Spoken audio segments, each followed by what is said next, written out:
فريق أنيق حريق. في ناس بتختفي بعد الموت، وفي ناس بيبدأ رعبهم لما يموتوا، وفي واحد اسمه لما يتقال في أي قعدة الجو يبرد والقلوب تسكت. أهلا بيكم في موضوع جديد.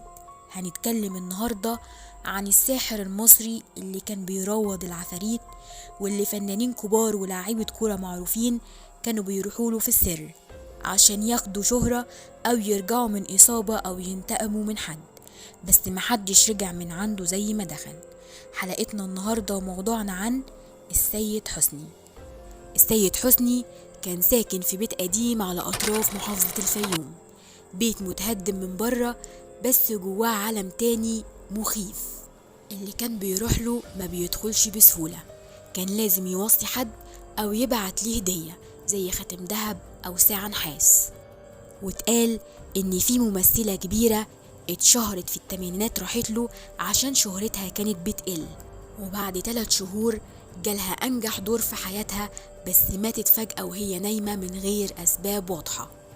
ولاعب كرة مشهور اتصاب برباط صليبي وقالوا انتهت مسيرته الكروية، وراح للسيد حسني وبعدها رجع الملعب وسجل هدف عالمي، لكن بعد سنة جاله شلل نصفي. السيد حسني لغز كبير، ومن ضمن ألغازه في أوضة كبيرة عنده في البيت فيها مراية مكسورة، كان بيتقال إنه بيشوف فيها الناس وهي نايمة، وكان بيحرق بخور غريب لونه أزرق وريحته صعبة قوي تنسيك اسمك. كان بيكلم العفاريت بلغات غريبة ومش مفهومة، وبيلف حزام من النار حوالين رجله. اللي أغرب من كده، السيد حسني ظهر في فيلم سينمائي حقيقي مرة واحدة في حياته، وقال بعدها جملة هزت الوسط: أنا ما مثلتش، أنا اللي كنت بعمله ده حقيقي. الفيلم ده كان من إنتاج التسعينات، وتصور جزء منه في منطقة صحراوية مهجورة. السيد حسني ظهر في مشهد مخيف جدا وسط بخور ودم وتعويذ، والمفاجأة التعويذة اللي قالها في الفيلم كانت حقيقية 100%. وقال للمخرج بعدها: أنا مش مسؤول لو حصل حاجة، انتوا اللي طلبتوا الحقيقة. وفعلا بيقال إن الكاميرا اتحرقت بعدها بأيام، وواحد من الممثلين اتصاب في رجله فجأة، والمساعد الأول للمخرج اختفى من المجال تماما، وقال للناس إنه شاف حاجات المفروض ما كانش يشوفها. والكلام ده مثبوت بفيديوهات قديمة وشهود على الواقعة دي، وموجود على مواقع التواصل الاجتماعي، تقدروا تتأكدوا بنفسكم. الفيلم ما تعرضش كتير واتشال من العرض فجأة، وفي الغالب لو دورت على الفيلم هتلاقي الجزء ده مقطوع منه ومش كامل. اتقال ان في طاقة غريبة مش مفهومة، ولحد النهاردة ناس بتقول ان اي حد بيتفرج على المشهد ده وهو لوحده بيحس ان في حد وراه. وفي 2004 اتقال ان السيد حسني مات، بس محدش شاف هو مات ازاي. قالوا انه وقع لوحده في اوضة بعد ما كان بيحضر كيان شيطاني ما قدرش يستحمل الطاقة المنبعثة منه، والنور قطع فجأة على البيت كله.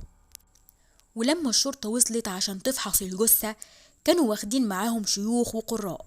اتقال ان السيد حسني مات بعد المغرب، وجم يغسلوه قبل الفجر لقوا الجثة دافية كأنه لسه صاحي، وفي نبض حقيقي في الأطراف كأن الدم بيتحرك بس مفيش نبض في القلب. واتقال عنه الجثة اللي ما بردتش. في الطبيعي الإنسان لما الروح بتخرج منه بيبدأ يبرد تدريجيا بسبب توقف الدورة الدموية. في أول 3 ساعات الحرارة بتنزل شوية شوية، وبعد 6 ساعات من خروج الروح الجسم بيكون برد تماما. علميا المرحلة دي بتتسمى برودة ما بعد الموت.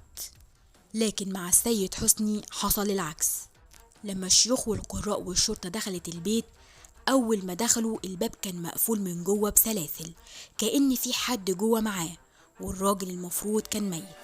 شافوا شموع مولعة لوحدها على الأرض، مع العلم الشمع لما بيسيح بيطفي لوحده، والبخور لسه شغال بس مفيش ولا فحمة شغالة. الضابط قال احنا جينا متأخر، والشيوخ قالت احنا جينا في الميعاد اللي هو اختار.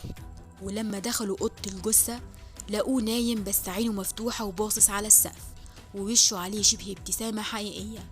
الضابط أمر الشيوخ فورا بقراءة القرآن بصوت عالي، ولكن حصل تشويش على صوت الشيوخ وما قدروش يكملوا، وفجأة المراية اللي في الصالة اتكسرت لوحدها. وبعد فحص الجثة الضابط أمر بدفنه، ولما حاولوا يدفنوه التابوت اتحرك لوحده مرتين. فكون إن جسمه يفضل دافي مش بس حاجة علميا مش طبيعية، دي إشارة عند الناس اللي بتؤمن بعالم السحر إن الروح لسه موجودة أو مقيدة.